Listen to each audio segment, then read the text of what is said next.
안녕하세요. 오늘은 전파경로부의 주의에 관해서 말씀드리도록 하겠습니다. 저는 한림대학교 강남성심병원 감염내과 이재갑이고요. 학습 목표는 다음과 같습니다. 학습 내용은 이런 순서대로 진행이 될 거고요.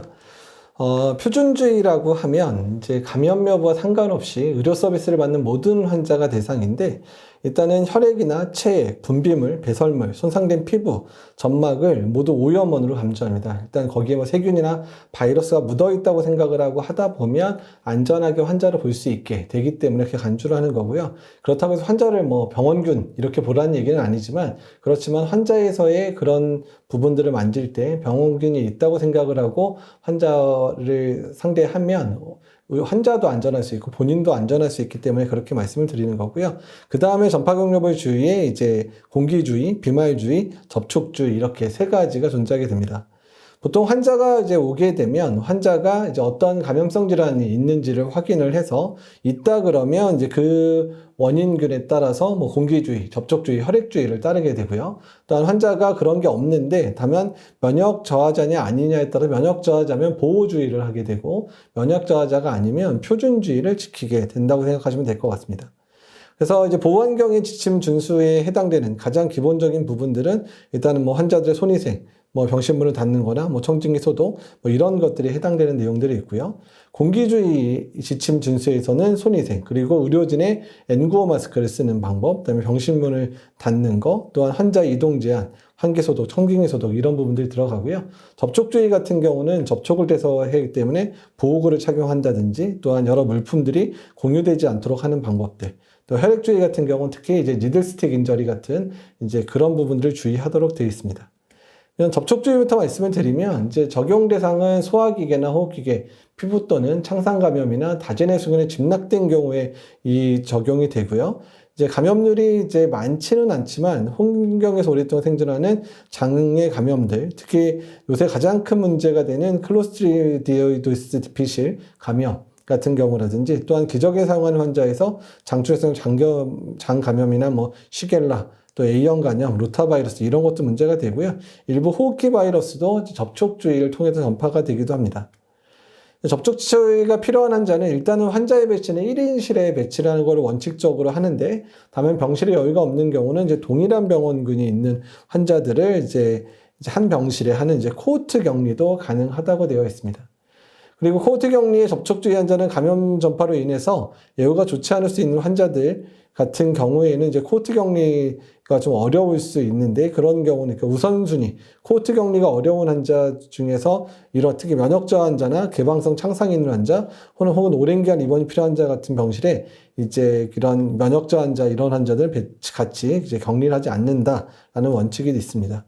또 코호트 격리까지도 어려운 경우들이 가끔 있죠. 그런 경우는 환자의 병상간 일격거리 1m 유지를 하고 가급적인 물리적 차단막 같은 거, 이제 커튼을 하는 경우도 있고 옆에 이제 살짝 가벽 같은 걸 세우기도 하는데요. 그렇게 하면 좋겠고, 그다음에 다인실에 접촉 격리 환자가 배치된 경우에는 이제 다인실 병실 환자 방문객에게 이게 어떤 병실이 어떤 주의가 필요한지 꼭 안내를 하도록 되어 있습니다. 이제 개인보호구 착용과 관련해서는 이제 환자의 손위생을 반드시 하고는 장갑을 착용하게 하고 가운을 착용해서 환자를 안거나 환자를 접촉했을 때 내 몸에 이제 그런 바이러스나 세균이 전파되지 않도록 해야 되는 부분들을 지켜주셔야 됩니다. 그래서 개인보호구의 이제 착탈의 순서들은 손위생, 긴팔 가운 착용하고 장갑 착용하는 부분, 그다음에 이제 탈의 순서는 장갑 벗고 긴팔 가운 탈의하고 손위생 시행하는 이런 개인보호 차기 탈의 순서를 잘 지키고, 특히 마지막에 언제나 시작도 손위생, 마지막도 손위생 부분들을 일단 기억을 해주시면 좋겠습니다. 비말주의 같은 경우는 이제 우리가 보통 말을 하게 되면 침방울이 튀게 되는데, 그 침방울에 바이러스가 나 세균이 묻어서 날아가는 경우에 비말주의를 하도록 되어 있기는 합니다. 그래서 환자의 기침, 재채기, 대화를 통해서 하는 경우에 이 부분들이 이제 날아가면서 감염이 되는데, 침방울도 무게가 있기 때문에 대부분 1m 이내 또는 길어야 2m 이내까지 전파가 가능하다고 되어 있습니다. 적용 대상은 대부분의 호흡기 감염병, 그래서 호흡기 감염, 세균이든 호흡기 감염을 일으키는 바이러스의 감염이 대부분 이 안에 들어가게 되어 있고요. 그 외에도 뭐 풍진이라든지 뭐 이런 유행성 에아선염 일으키는 이런 바이러스들도 이제 적용 대상이 됩니다. 그래서 기침재채기 대화 중에 날아가는 게 비말주의를 적용해야 되는데, 일단은 이제 의료 종사자들 같은 경우에도 일단은 이제 이런 환자로부터는 기본적으로 마스크를 착용을 하게 되는데, 마스크 착용을 하더라도 눈, 코, 입의 점막을 손으로 만지지 않는 게 상당히 중요하다는 거고요. 특히 유행성 이하선염이나 풍진처럼 예방접종이 있는 질환들은 예방접종을 반드시 해서 이제 이런 환자로부터 문제가 안 되도록 하고, 되도록이면 예방접종 하지 않은 직원들은 이런 환자를 보지 않도록 하고 있습니다. 가능한 이제 1인실을 배치하는 게 맞고요. 또 1인실이 부족한 경우에는 과도한 기침이나 가래가 많은 환자를 1인실에 배치하고 나머지 환자를 이제 코호트를 격리를 할 수도 있고, 코호트 격리하더라도 1m 이상의 간격을 유지하고 물리적인 가림막을 통해서 환자들끼리의 그런 비말이 서로 이제 그 크로스 컨타미네이션이 되지 않도록 노력을 해주시면 좋겠습니다. 코호트 격리도 부족한 경우는 일반 병실에 입원할 수도 있지만 감염의 위험이 있는 그런 면역 저하자라든지 만성 질환자들 같은 경우는 같은 병실에 배치되지 않도록 주의가 필요합니다. 그리고 개인 보호구는 일단 병실 출입 시에 기본적으로 수술용 마스크를 이제 사용하게 되어 있고요. 그다음에 마스크 사용 전후에 특히 마스크의 앞면이라든지 이런 부분 만지지 않도록 주의를 해야 되고, 마스크 사용 전에 반드시 손위생을 하도록 하셔야 됩니다. 비말주의와 관련되어 있는 부분에 있어서 일단은 이제 이런 식으로 침방울 자체는 1~2m나에 떨어지게 되지만, 이게 에어로졸로 형성이 되면 바이러스 파티클 자체가 멀리 날아갈 수 있기 때문에 이제 그 부분에 해당되는 부분들이 공기 전파가 되고, 이런 파티클들은 상당히 작기 때문에 이런 수술용 마스크만 차단이 안 되니까 이제 이런 경우는 이제 비말 전파에서는 수술용 마스크 쓰지만 공기 전파에서는 N95 마스크를 쓴다, 이렇게 기억을 하시면 될 것 같은데, 그 뒷부분은 공기 전파에서 말씀드리겠습니다. 공기주의는 일단은 이제 5마이크로미터 이하 작은 에어로졸이 타고 가는데, 일단은 대표적인 감염병에 해당되는 것, 결핵, 수두, 홍역, 전신성 대장포진에 감염된 환자에게 적용을 하고요. 코로나19도 일부 에어로졸이 가능하다고는 돼 있죠. 특히 밀폐된 공간에서 코로나19도 이제 공기주의를 해야 된다라고 돼 있기는 합니다. 그래서 개인 보호구 사용할 때 일단은 기본적으로 환자의 배치는 음압격리실을 원칙적으로 해야 되고, 반드시 N95 마스크를 이제 착용하도록 하는데, 일단은 이제 의료진도 해당 감염병 면역력이 있는 경우에 근무 가능할 수 있도록, 특히 홍역과 수두 같은 경우에는 면역력 여부를 반드시 확인해서 근무 여부를 결정을 해야 되고요. 그리고 이제 그러면 이제 N95 마스크와 수술 마스크의 차이를 얘기를 하면, N95 마스크 같은 경우는 0.3 마이크로미터의 작은 입자를 95% 이상 차단하기 때문에 N95라고 표시되어 있는 거고요. 수술 마스크는 이제 비말을 차단하는 효과들이 있습니다. 어쨌든 착용 시에 주의할 부분들을 이해를 해 주셔야 되고, 또한 의료진 착용해야 될 환자들 말씀드린 대로 N95 마스크는 공기주의에 해당되는 결핵, 홍역, 수두, 파장성 대상포진 해당되는데, 다만 인플루엔자 환자라든지 또는 이제 메르스 같은 고위험 환자에서도 N95 마스크 쓰는데, 인플루엔자 환자 같은 경우는 에어로졸 생성이 가능한 뭐 기도삽관을 한다든지 또는 이제 뭐 기관지 내시경을 한다든지 이런 경우에 쓰게 되어 있고요. 수술 마스크는 일반적인 그런 환자의 진료 상황에서 쓰도록 이야기를 하고 있습니다. 네. 그래서 개인보호 장구 착용, 특히 N95 마스크 착용과 관련된 부분들을 말씀드리고요. 그 다음에 이런 공기전파 환자들 같은 경우는 이제 음압격리실에 있게 되는데, 음압격리실에 환자가 있다가 뭐 퇴실을 하거나 이랬을 때 어느 정도가 지나야 이제 없어지는지를 보여주는데, 공기순환이 보통 6회나 12회니까 6회인 경우는 99.9%까지 없어지는데 1시간 정도 걸리고요. 12회인 경우에는 한 30분 정도면 99.9%가 없어지니까, 음압격리실에서 이제 뭐 결핵 환자나 수두나 이제 홍역 환자가 퇴원을 하게 되면 적어도 60분 이상 환기를 시켜야 된다는 부분들을 알게 되시면 알게 될 것 같습니다.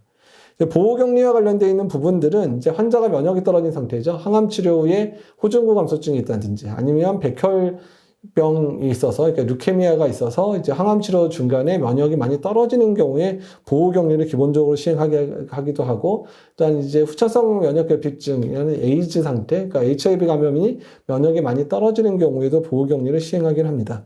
그래서 현재 면역 저하자를 보호하기 위해서 환자를 격리하는 것을 보호격리라고 하고 1인실 또는 양압격리실에서 환자를 보호하게 되고요.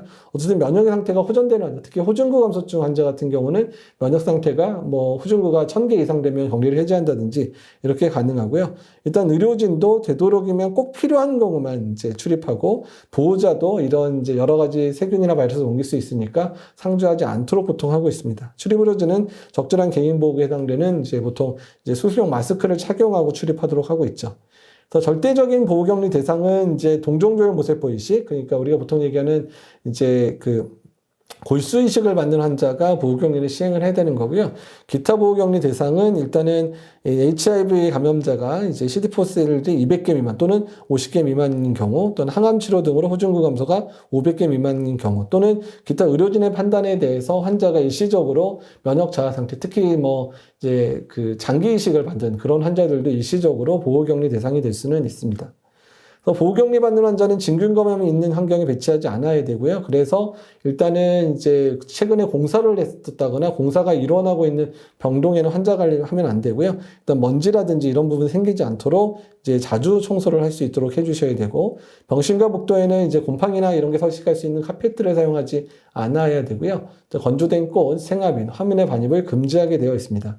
그리고 보호격리실의 압력차는 이제 논문마다 좀 다르기는 한데, 이제 힙팩 같은 경우는 2.5파스칼 이상, 또한 일부 이제 그 호주나 이런 경우에는 12.5파스칼 이상을 권주를 하고 있고, 또 더 호주 빅토리아 정부까지 30파스칼 이상까지 권고하기는 하는데, 어떻든 보호격리실은 환자가 입원해 있는 동안에는 양압이 적절히 유지될 수 있도록 이제 전실까지 설치해서 압력을 유지를 해야 되기는 합니다.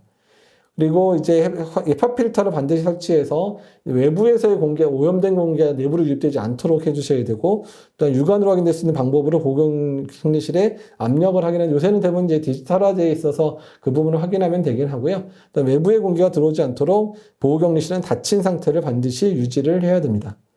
그래서 정리를 하면 환자가 이제 내원해서 환자 사정을 해서 감염성 질환 의심이 되는 경우는 일단 공기주의, 접촉주의 또는 이제 혈액주의, 또한 공기주의 옆에 이제 비말주의도 보통 같이 들어가게 되죠. 해야 되고, 그다음에 환자 감염성 질환이 없다 그러면 일단은 면역저하 상태인지를 여부를 봐서 보호주의를 할 건지, 일단 보호주의 대상이 아니면 표준주의를 지키면 될 것 같습니다.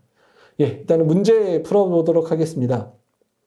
74세 환자 A는 중환자실에서 치료받던 중에 카바페넴 내성 장내세균이 소변에서 배양된다고 한다.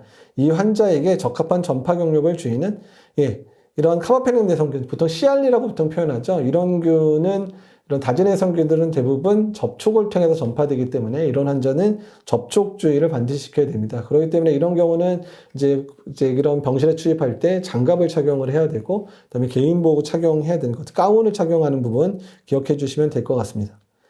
두 번째 문제는 결핵 환자가 입원해 있는 병실에 ABJ를 하기 위해서 출입해야 한다. 필요한 마스크는, 결핵 환자는 어떤 주의를 지켜야 된다고 했죠? 공기맥에 전파를 하기 때문에 공기주의를 해야 됩니다.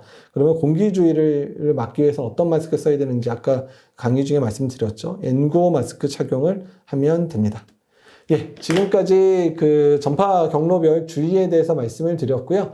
일단 병원에서 이제 실습을 도는 상황에서 일단은 이런 전파 경로별 주의에 해당되는 접촉 격리 또는 비말 격리 또는 공기주의 격리를 하는 환자들이 꽤 많이 입원해 있습니다. 그래서 1인실에 입원해 있는 환자들을 출입하거나 중환자실에 출입을 하는 경우에는 반드시 환자가 어떤 감염병에 의해서 어떤 격리 조치를 받고 있는지 확인을 하고 나서 그에 합당한 개인보호를 하고 이제 출입을 해야 되기 때문에 그 부분들 반드시 지켜주셨으면 좋겠습니다. 지금까지 강의 들어주셔서 감사합니다.